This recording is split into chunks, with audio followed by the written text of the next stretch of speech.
देवळा तालुक्यात चनकापूर उजवा कालव्यात मटाणे शिवारात बेवारस तरुणाचा मृतदेह आढळून आल्यानं परिसरात एकच खळबळ उडाली आहे।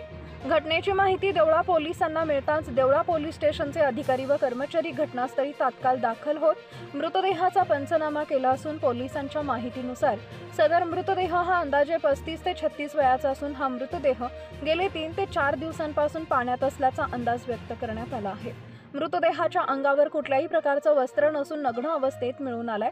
मृत तरुणाची ओळख पटली नसून पोलिसांकडून ओळख पटवण्याचं आवाहन करण्यात आले असून देवळा पोलिसात अकस्मात मृत्यूची नोंद करण्यात आली आहे। पुढील तपास पोलीस निरीक्षक सार्थक नेहते यांच्या मार्गदर्शनाखाली पोलीस उपनिरीक्षक मनोज कुवर, पोलीस हवालदार पवार करत आहेत।